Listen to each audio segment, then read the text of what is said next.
what is the easiest Nintendo game that you have ever played? Well, for me, it was Kirby's Adventure and the Little Mermaid, oddly enough, the last two video games we ever received for the Nintendo. My father was just out with us one day and said, "Hey, you kids want a video game?" The only stipulation to that was that all three of us had to agree on one.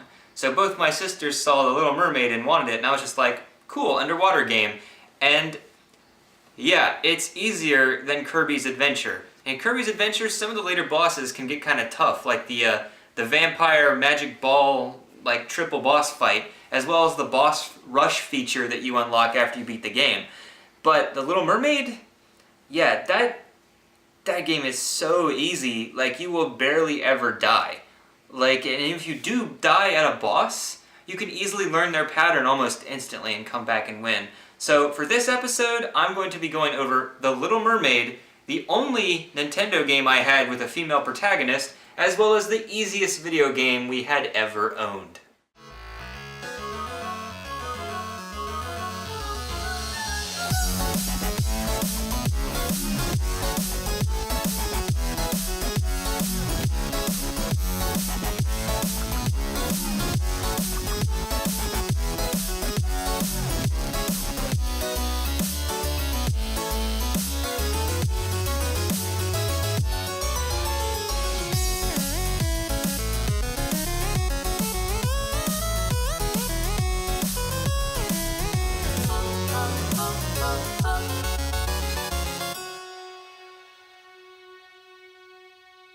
The Little Mermaid is a video game based on the Disney film of the same name, which in turn was based on the short story of The Little Mermaid, published in 1836 by Hans Christian Andersen.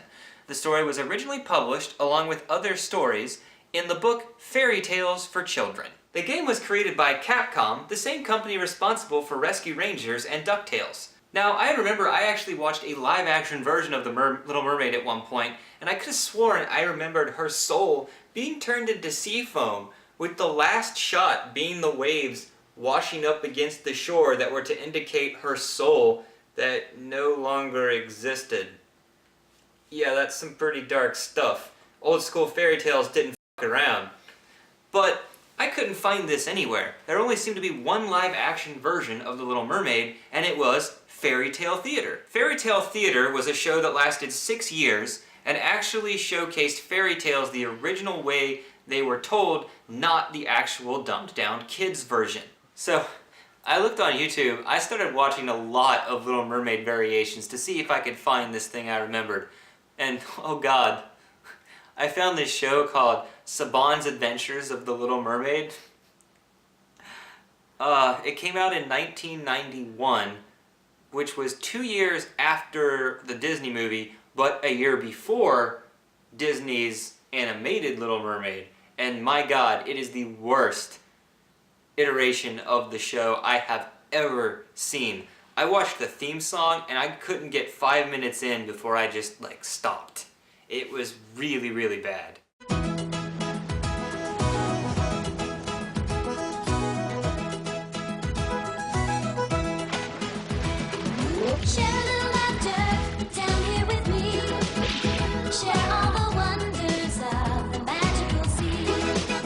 I did notice, however, that there actually was one anime about The Little Mermaid that was released in 1975. It actually came over here dubbed even. You know it's an adaptation because the title is actually called, quote, Hans Christian Andersen's The Little Mermaid, unquote. So you know it's going to be exactly as faithful as possible, at least more than the Disney film, for God's sakes. But anyway, there's also, if you can believe it, 2 other anime titles based on The Little Mermaid. The only thing is they deviate so far away from the source material, even more than the Disney film, that they can't even be called adaptations.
ピチピチボイスでライブスタート。七色の風に吹かれて。 The movie starts with a live-action shot of the ocean as the credits roll before becoming cel-drawn anim... Wait a second. Wasn't the live-action ending like this? Ah, whatever. I'm probably just imagining things. The story follows the tale the same way the original does, as did Fairy Tale Theater's version. Here, Marina is the youngest mermaid princess of her family, curious of the human world. In the original, she goes to the surface because she's come of age. In this anime version, however, she is not allowed to go up and defies her father and instead goes to the surface. She travels there with her dolphin friend Fritz. She meets and saves the life of a young prince and is instantly smitten. And, like Disney's Little Mermaid, she makes a deal with the Sea Witch to become human, but she will gain legs in exchange for losing her voice. And if the prince ever marries someone other than her, her spirit will break down into sea foam and she will cease to exist. Over the course of several months, she and the prince become close, but never actually lovers.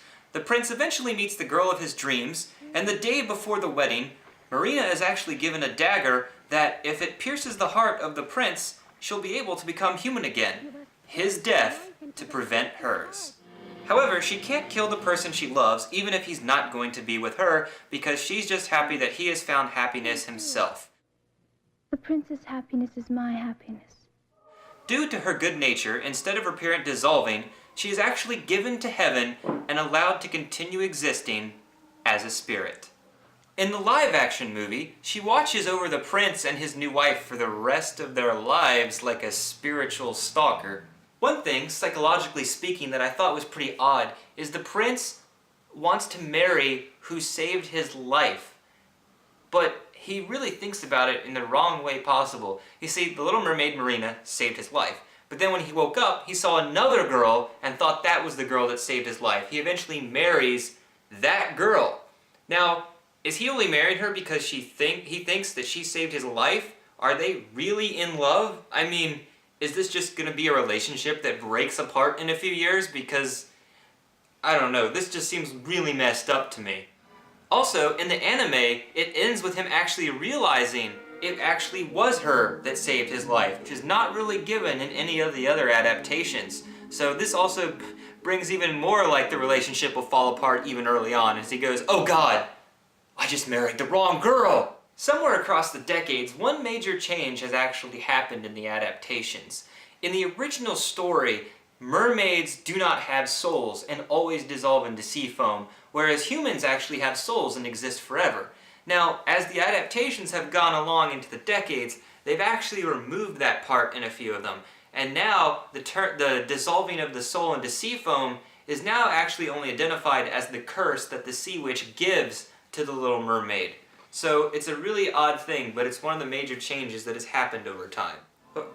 Oh my God! It ends with a live-action segment of the waves crashing against the sea near a mermaid statue, but right as her foam washes up. The Little Mermaid's soul was allowed to return from heaven to the sea, where it had dissolved to foam with the coming of dawn's first light. I didn't hear the narration right there when I was a kid. She clearly lifts up into heaven, but I only remember this live-action segment, not anything about that anime, and the only thing I took away from it was she ceased to exist. Yeah, good job, memory. No version has that type of ending. However, the original story was often criticized because it is assumed the ending was supposed to have been the tragic ending that I misremembered, and her spirit actually was supposed to have turned into sea foam according to the original drafts, and a final paragraph was added at the last minute before publication to create a happy ending. But I should finally get to the actual subject of this video, The Little Mermaid on Nintendo. This game was released in 1991, 2 years after the movie. It takes place in the middle of the Disney film. Let's have the game explain it to you.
You are always stationary when no buttons are pressed.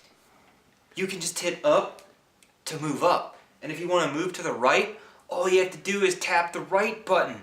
Yeah, you don't have to constantly tap the A button over and over again so that you're not like a rock falling constantly to the bottom of the ocean. You can also run by holding down the A button. You hit B to trap fish in bubbles. You can then carry these and throw them at other enemies, but you only have about 5 seconds before they come alive and will start to hurt you. In addition, you want to throw them into small square holes to find dinglehoppers and snarfblats. You want to collect a lot of these because they're worth points at the end of the level, and you actually get a 1-up after a certain number of points. You also want to find shells so you can use them to open treasure chests. Video game logic. But you can also find additional shells that are hidden in the sand just by swatting them with your tail, so you're going to do it constantly every time you find some sand. Inside these treasure chests are pearls that can make the game easier for you. When you start out, it takes 2 hits to trap a fish. When you collect a red pearl, you then can trap them in a bubble with only 1 hit, and bigger enemies only freeze for a second when you hit them with 0 or 1 pearls. A second red pearl allows you to trap bigger enemies with your triple bubbles, and also you can now move barrels. A third red pearl only gives you the ability to move rocks, but it now looks a cool red for no reason whatsoever. You can also collect green pearls 3 times to increase your bubble's range to go nearly 75% of the screen. When you fight Ursula, wait a minute. Look at this picture of Ursula. Now, remember back to the cutscene I showed you earlier? It's the same picture. They were so lazy that they used all the same sprites for every single cutscene. How did I not realize this when I was younger until just now doing this episode? And that's not all. Ariel is in this pose for almost every single cutscene. And the cutscenes at the beginning are just the same position of Ariel for every single level, just replaced with Flounder or Sebastian in the same place they were in the opening cutscene as well. The boss music is pretty catchy too, so have a listen.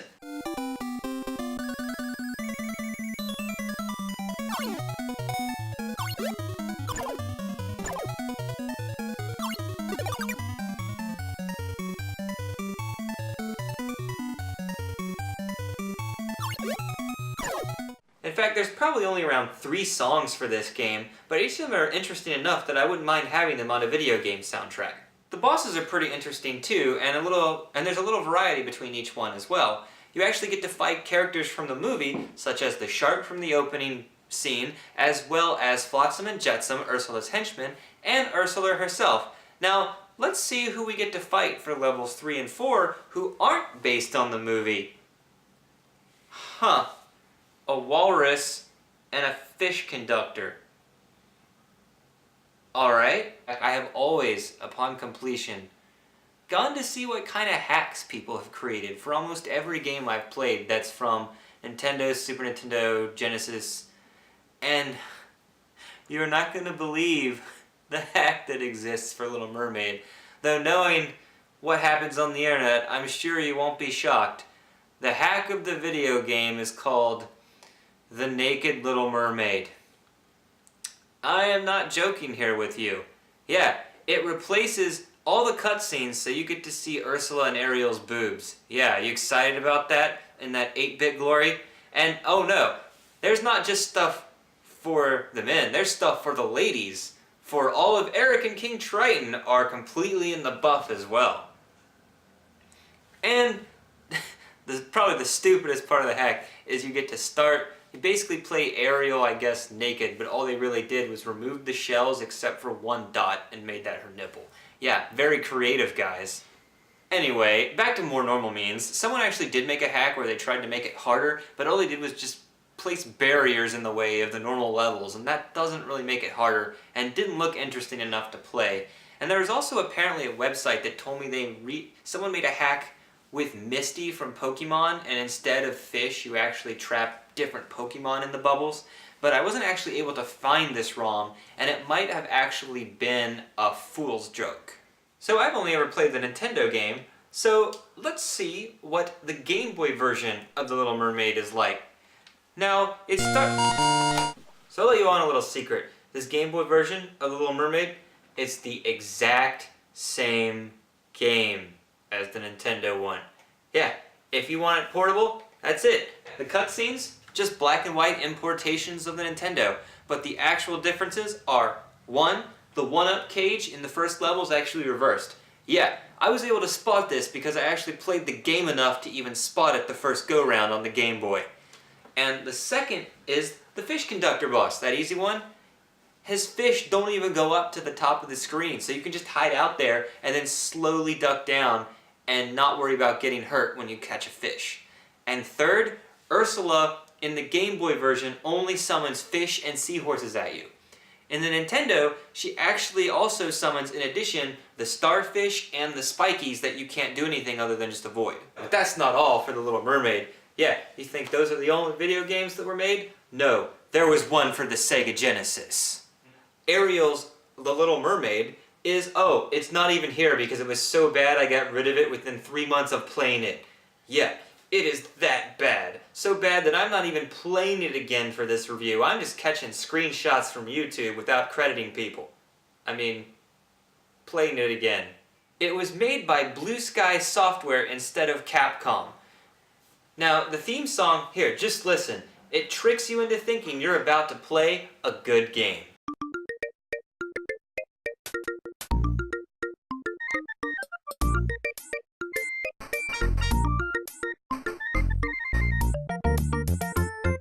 When you play the game, the music isn't noticeable because the sound effects are so bad and so loud, they are overpowering the music. You can barely move without something attacking you. You can move in any direction, hypothetically.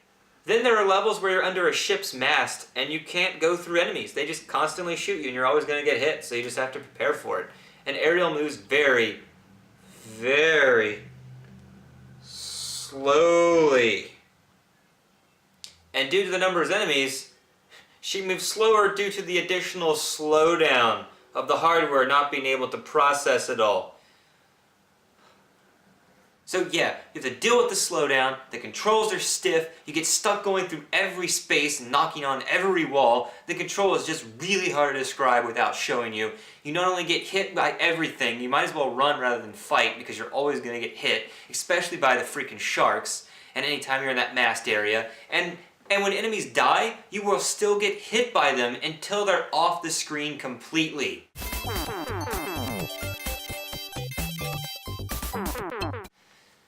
Ugh. I mean, I wasted an hour or so playing this game, and I was just like, there was no trumpets playing for me in my mind or anywhere to signify a victory. There was nothing left but a hollow, empty feeling inside that told me I had just wasted my time on a game that was basically unfinished. Oh yeah, I forgot to mention that awful game you should never play, also available on the Sega Master System and the Game Gear. I looked up YouTube videos, exact same thing with different graphics, not even worth my time, not even gonna touch them. I would not recommend this game to anyone. If you have it in your collection, destroy it now. It is the worst Genesis game I have ever played. By the way, if you want to see my complete thoughts, i.e. rant on this game, check out my website where I actually wrote a detailed video game review on this game at one point. For the same reason I bought The Little Mermaid, I bought Shadowrun for Genesis. In both times I was like, hey, I played the other game, this one must be cool. Ironically, both were made by Blue Sky Software. They just must not be able to make very good games. Yeah, so I'm not trying to hold on to any game, like I got rid of it instantly. I'm not going to hold on to any game that's bad. I don't care if it's worth money. I'm not having that collector mentality where I must own everything. Yeah, so don't ever buy stuff just because you think it's going to be cool because you liked something else in the series. I mean, maybe that's why Sonic games keep getting made. But yeah, nostalgia can really blind you to your purchases. I warn every one of you, don't do it. Don't give in to that nostalgic feeling to buy everything just because it's mildly connected to something else you thought was great. The reason I picked up this game was because I just wanted a relaxing and fun game that I could play that didn't have much in terms of obstacles to prevent me from beating it. And so yeah, if you just want a fun, relaxing game, then this definitely fits the bill. In addition, it's a simple game that if you wanted to introduce your children to it it would be the perfect starter game for the Nintendo to show them. So yeah, if you just like any of that from what I just said, Game Boy or Nintendo Little Mermaid. Fun, relaxing, a good choice to put your mind at ease.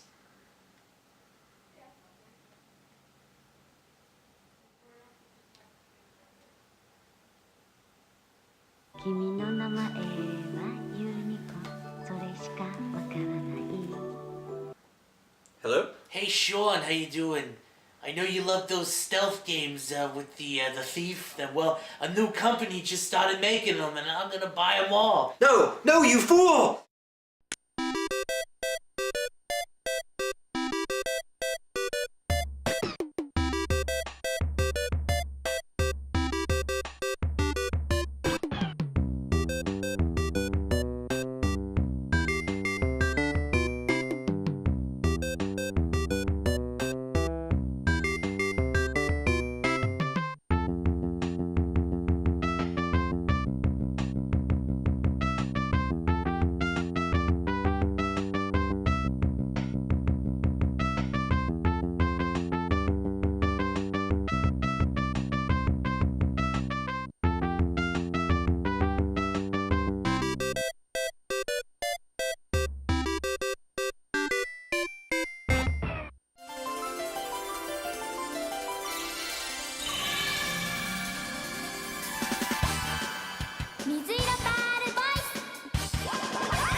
ピチピチボイスでライブスタート嵐の海に打たれて泣けそうな